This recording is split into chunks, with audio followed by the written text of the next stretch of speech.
Hi, Misha here, and let's talk about Glocks again. If anyone has been on the Patreon or my personal channel, they know that recently a pretty original Glock Generation 1 17 came in. So let's talk about the differences and some of the variations within the Generation 1 because there are several. And as we get into September, as always, if you could, please do like, share, and subscribe. And if you'd like to help support the channel this fall, check out the link to the Patreon page. Let's get into it. 19X.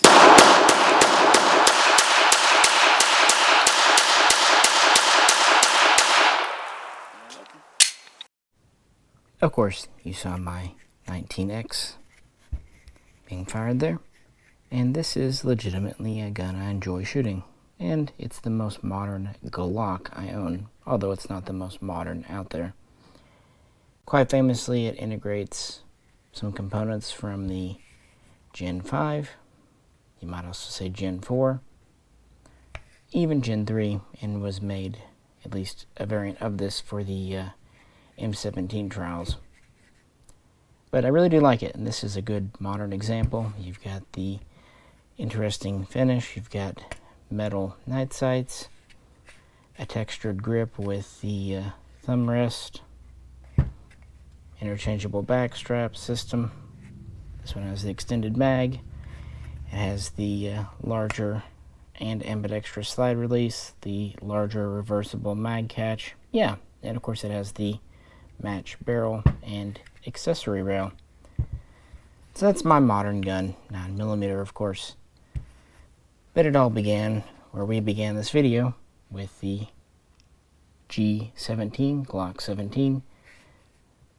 What we refer to today is the Generation 1. So what can I say about this that hasn't really already been said before? Probably not a whole lot, but we'll give it a go anyway, because I'm sure we all enjoy a little bit of Glock talk. As is famously known, this was Gaston Glock's really first firearms design, dating back to 1982. And it was originally made for the Austrian Army. Actually, there were very few plans to extend the line out. It was just for the Army trials. To replace this old gun here, the Austrian military had been using, since World War II, the German Walther, or Walter if you prefer, P38. Actually, during World War II, they purchased the commercial variant known as the HP, the Here's pistol. But after the war, they got more and more surplus P38s. I've actually had them in the past that were surplus Austrian Army, but not today.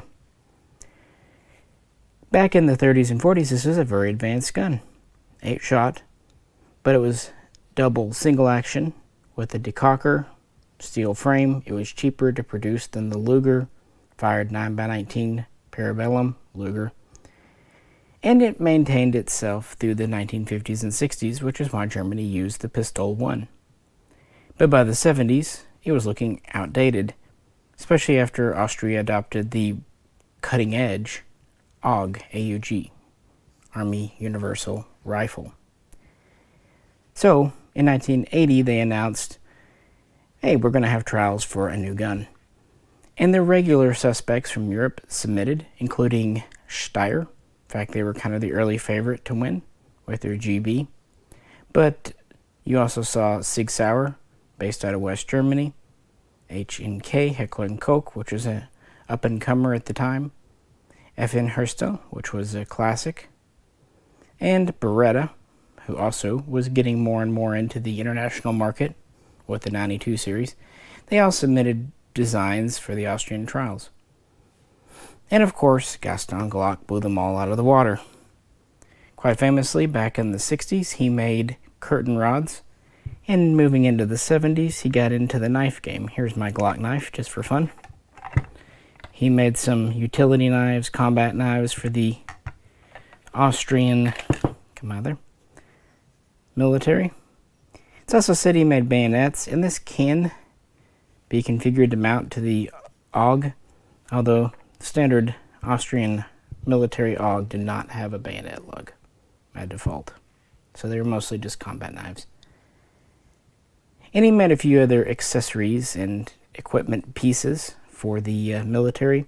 And this is where he really got into the use of polymers and metal tempering and how the pistol came to be. Again, very famously known, the 17 in the name, the original name, Glock 17, was because it was the 17th patent granted to Glock GmbH of Austria. And from the beginning, Gaston knew that he wanted to use polymer. It was modern, it was corrosion resistant, lightweight, easy to mass produce with the new technologies of the day, and would allow for better flexibility. For the slide, of course, it would be steel, and for the barrel, it would be the polygonal rifling system. Often Glock is credited with being one of the first to use this in mass production, but in reality, actually Czechoslovakia beat him to it with the VZ-82. He put a team together. He certainly did not do it alone, including a man named Horst Wesp.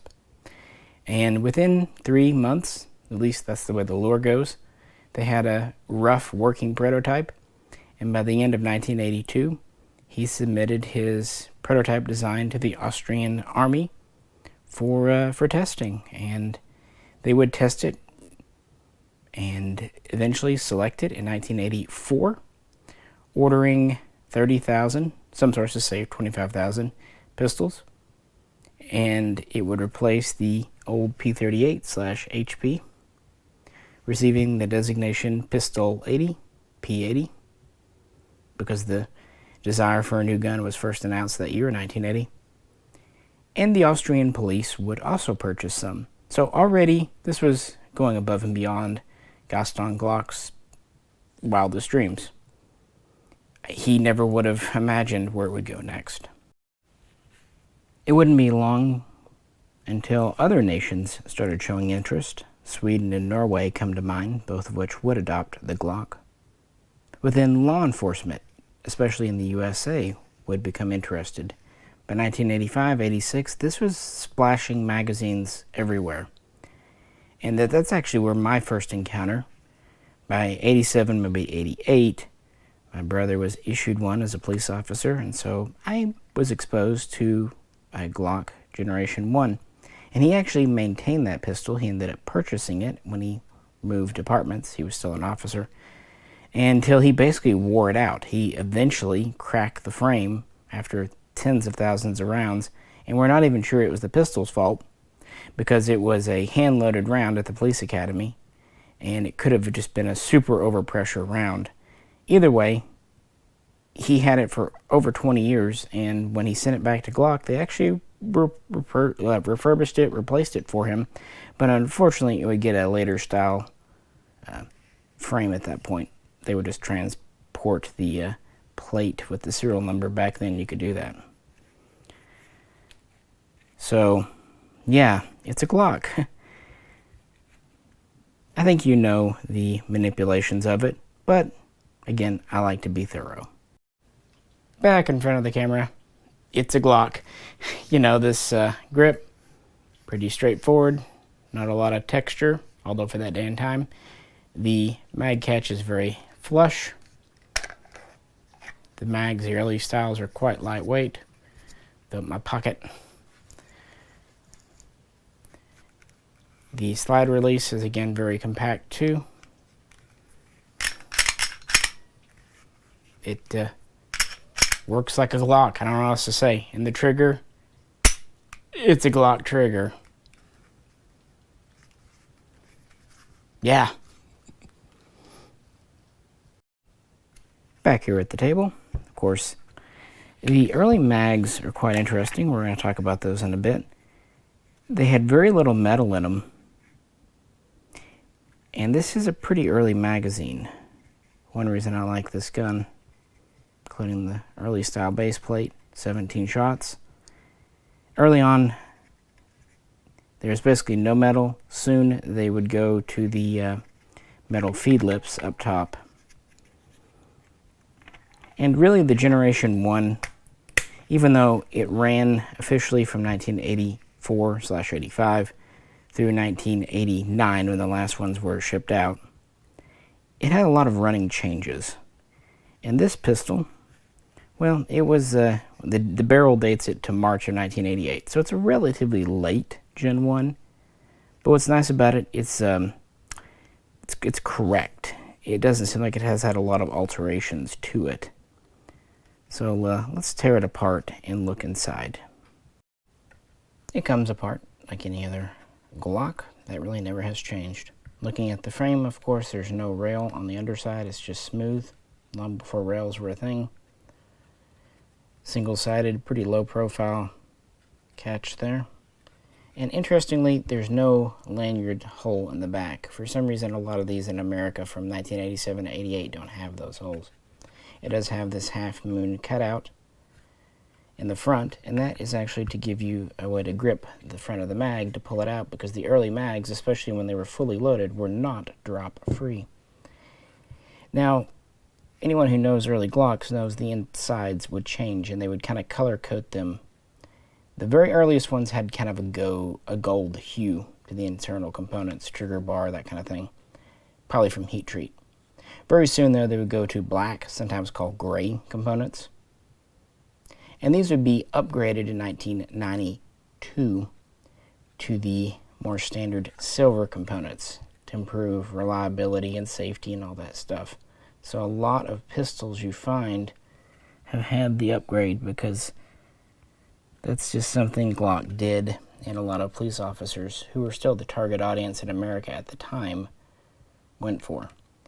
Now looking at our slide, we have a standard phosphate finish, markings.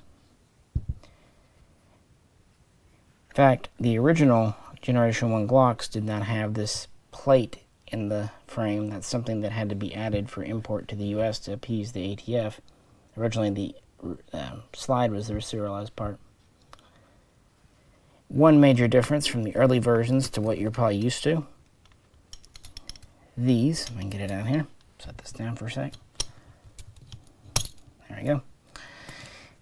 These have a two-piece or removable recoil guide and spring. Now this was continued until about 1991 when they went to the more common captive spring. And taking this out, the barrel. Unfortunately, this is not an early gun, so it has a standard polygonal rifled barrel with the phosphate finish, but the earliest ones brought over in 85-86 within an A prefix serial block were the so-called pencil barrels. They were thinner and they were stainless steel. But that was pretty short-lived. And these should all be Austrian proofed throughout, long before American production was set up. Notice the extractor, how it's set up here. Wasn't meant to double as a chamber indicator. Anything like that. So another neat thing about this individual pistol is it has its original Tupperware. And yes, the serial number actually does match on the box. Came with 2 magazines, mag loading tool, cleaning rod, bore brush, and early boxes had these pegs in them. And that was for 1 magazine reload plus 1 for the chamber. So 18 rounds of 9mm. The case itself was compact and watertight and lightweight and relatively inexpensive. It's a Tupperware case and it shows. But even though it was innovative, it ended up having some unforeseen issues or problems. Yeah, even the case would have issues, so it would very quickly be changed. For one, this peg or post. The idea, it was to let the pistol only go in when the trigger was back, thus the gun was uncocked. But officers and just people in general could kind of cram it in there, and I'm not trying to, this is kind of hard to do one-handed, and fire the pistol just like that. So if you had a round in the chamber, what was supposed to be a safety feature kind of, well, the side fired on you. Yeah. And also the idea of housing bullets in the case outside, yeah, I think you can see some problems with that. Good idea though, but that was also soon dropped. Actually, even before the post was taken away. This was really much the only early guns. Before we move on, I did want to talk about the drop-free mag again, or rather lack thereof early on. Here's one loaded up. Notice it just doesn't want to come out. That's why this notch is in front here. Now part of that was actually Austrian Army specifications, but as shooters and even police got more involved, the notion of a drop-free magazine became more important. But early on, it did not. Now, part of it is when the mag is empty, if I can do it single-handed, it shoots out pretty smoothly. And you would think the weight in the mag would actually let it drop. But what happens when it's loaded, it's a tighter fit. The magazine ever so slightly bulges. Remember, there's not a lot of metal in it. So it just kind of sticks there. But again, if you're worried about your soldiers dropping mags, well, hey, these new fancy 17-round mags were a very new thing and definitely an upgrade and improvement from the old P38. So that was the original Generation 1. Pretty much they were all Glock 17s. Now there was the Glock 18, the select fire version, which was, well, full auto capable, meant for military and police. It was also kind of a test bed to see just how durable this frame system was. There was the 17L, the long slide version, that had a 6-inch barrel, and that was offered in a ported version as well. But that was pretty much it. 17 and its variants, the 18, and there were 2 chamberings, 9x19 as you would expect, and for Europe, 9x21, something that is a non-military caliber for nations that do not want their citizens using it. So that's kind of where they were at in 1988. But things were about to change. In fact, there was a new prototype on the horizon that would usher in the second generation. Generation 2 is a noticeable change, but only incremental improvements. And here's my Glock 19. Quite famously, there were a small number of Generation 1 Glock 19s, the compact version, with the shorter grip and magazine, shorter slide, and 4-inch barrel. These were actually early on used by Kansas's ABC, Alcohol Beverage Control Government Agency. I think they purchased 40 or 50, and a few more were made at the factory. And the Generation 1 19s were basically Generation 1 17s, at least the frames, cut down, and they had the shorter barrel and slide installed.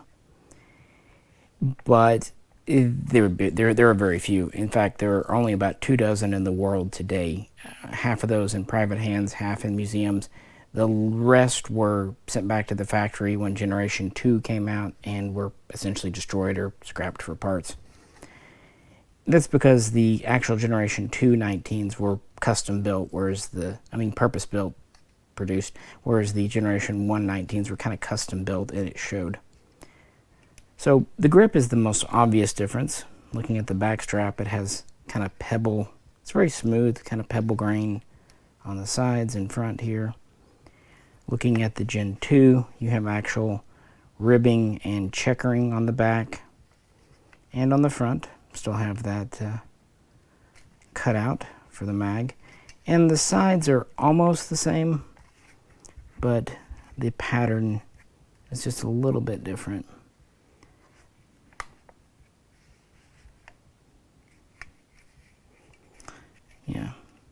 Still no rail. And we have a new type of magazine now. Pop this out. Of course, this is 15 shots for the compact, but they're using more metal. And they have a new base plate with a new release button. More reliable, more rigid mag, and they would introduce a drop-free magazine. More standard as we'd think of it today. Internally, very similar, but with essentially the updates that we would see with the silver parts beginning in 1992 for the 17. Of course, they come apart exactly the same. Here's the insides for the 19. Slide. Notice the captive recoil spring, the one you're probably common in the Glock 4.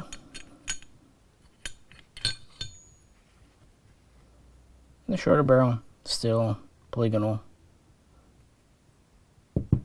Yeah, it's a Glock. Now there are a few interesting things. The 19, in order to get enough points to come in the USA, actually received a quote-unquote target trigger, which means it's ribbed for your pleasure. And sometimes you would also see adjustable rear sights, although most of them get replaced with polymer sights once in the US. In fact, I have a bit of a funny story about this gun here when I first picked it up, when it first came in the store. When I got it, like you've seen, it came with the case, the mags. Nice, good example, has the original recoil spring. The only flaw, and it just kind of goes to show you buying older guns, there's always something. It had this sight on it. This actually overhung the back of the slide. It is made of metal, and it very much reminds me of the so-called weekend sight. I'm sure most of you know the story, but kind of again for those import points in the 80s, they quickly made a target rear sight for the Glock 17 that was adjustable for elevation with 4 positions. It hung over the back. It was hastily created over a weekend by a small team at Glock GmbH, thrown on the gun for import points. It worked, but it was also very fragile and was often removed. Again, most 17s had regular polymer sights or other sights installed. But yeah, this one came with this. Oh well, it's certainly an older rear sight. Just thought I'd share that little story. I actually did share that over on the Patreon when this first came in, kind of a little sneak peek video. And the case would be slightly updated as well for the Gen 2. Here's the Gen 1 again, and here's the one that came with this 19. Still has 2 mags, loading tool, cleaning rod. This one's actually missing the bore brush, but oh well. Still has the post there, but you notice there's more of a gap with the trigger versus on this one.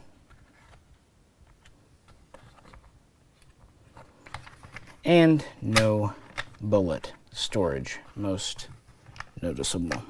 Otherwise, still that Tupperware material.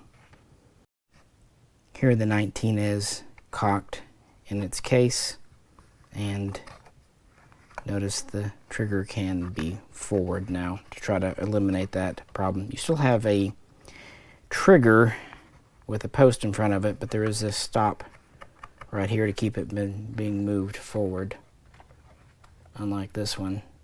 So you can see where they changed this up a bit. It is what it is, just kind of early versus late style Tupperwares. This is the kind of stuff I really find enjoyable. But yeah, by 1992, once the 17 and 19 were making waves, Glock had sold well over 300,000 guns. And while they were made for the Austrian military and had been adopted by others, including, like I said, Sweden, this is when the police were really taking notice. I remember back in the 80s, there was a lot of skepticism. But after a few years of service, people started to really like the simplicity, the modularity, the lightweight, the high capacity. It's funny, too, there was a lot of stuff about airports and metal detectors back then, too, that obviously was FUD lore. But, you know, It was the 90s. And for a while, the Generation 2 would hang out.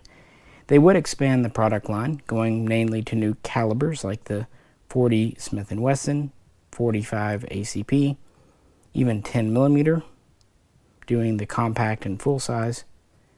And towards the very end of Generation 2, they would introduce the baby Glocks, the subcompact G26 and 27, but they would be very brief in the Generation 2 line, because in 1998, we would of course get Generation 3.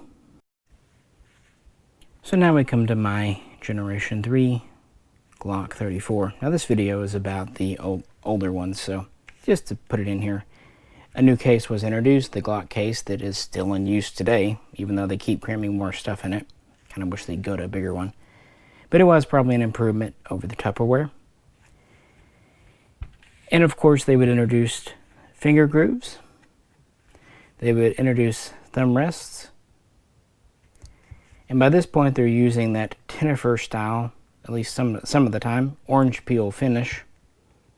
And they have yet further improved magazines that are quite rigid now with a metal frame, drop free, all that good stuff. And for the first time there is an accessory rail. Quite a new feature for 1998, I must admit. Internally though, pretty much the same. Now since this is a 34, a model introduced with the Generation 3, it has the longer slide and barrel, and it is compensated, ported at the top of the slide for weight purposes, and it has the extended mag catch and this bump on the release. It also has a lightened trigger, which is kind of funny because the standard Gen 3 actually had a slightly heavier trigger for various reliability and safety reasons, but then you get to this 34, it has back to a lighter trigger. With this, they also introduced a few new calibers, including 357 SIG and 40 GAP. Yeah, that thing, Glock automatic pistol. And because of that, they would introduce a reinforcing pin on the frame that earlier versions did not have. That was probably one of the biggest mechanical changes of note to the pedestrian. Also, this one does have the more targety sights on it because it being a 34.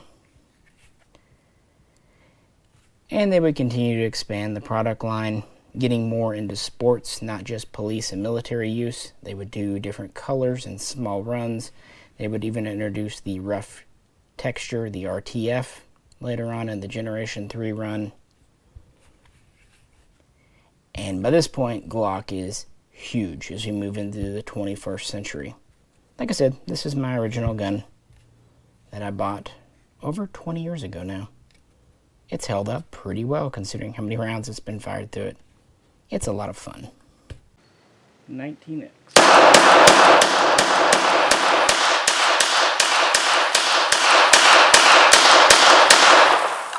And held open. And yep, full circle back to the 19X. Like I said, this has components of Generation 3, 4, and 5. Generation 4 appeared in 2010, and its big claim to fame, interchangeable modular backstraps. Something Walther had done years earlier, but oh well. It had other mechanical changes too. Of course, the dual recoil spring and all that's quite famous. And they continued to expand the product line. I'm not going to list all the Glocks. You know them probably better than I do. And we'll get rid of that cut though, because now we have drop-free mags. Generation 5 first appeared in 2017 and was the big kind of leap, jump, what have you forward. In fact, a lot of older parts won't even fit. And this was one of the first times the so-called match barrel was included as a standard feature. This was a button rifle barrel intended for better accuracy. And again, the product line continued to expand, getting into the 30. I mean, by this point, you've got the 42, the 43, the 48. Of course, the 36 was one of the earliest single stacks. That was a 45 ACP, going back to Gen 3. Going more and more for the commercial market instead of the military police. But of course, still plenty of military police sales. Interestingly, the Generation 4 was intended to replace Generation 3, but never really did. And I think the Gen 4 was a bit of a failure, which may be why they were a little quicker to go to Generation 5. I don't know, it's a whole thing. You can talk about it amongst yourself. I just like the older Glocks. And it's funny, for a long time, the newer the Glock, the more valuable it was on the used market. In fact, these Generation 2s, be it 17s or 19s, were surplus for very cheap, especially in 40 Smith & Wesson or something else. And Generation 1s, well, they weren't particularly valued. But of course, that all changed the last few years, and there's become a major collector's market around original style Glock 17s. And so that's why I thought this would be an interesting video to make. Why not, guys? It's the middle of the week. So what do you think? Let's wrap this up. Well, appreciate you hanging out today. I know I am no expert on the Glock, Generation 1 or otherwise. However, I do have quite a long personal history with them, and I do find them more interesting than the newer Gen 5s or even 4s. Even though I can perfectly admit those are probably objectively better guns, these are just interesting to me. So, figured, why not take a deep dive in what is essentially an Austrian military's P80. So let me know what you think, and feel free to correct me in the comments, because I'm sure I got some things wrong. But we're all here just having fun, hanging out. And as I said at the beginning, if you could, please do like, share, and subscribe, and comment. And if you'd like to help support the channel, please check out the link to the Patreon. This is Misha. Catch you very soon, next time.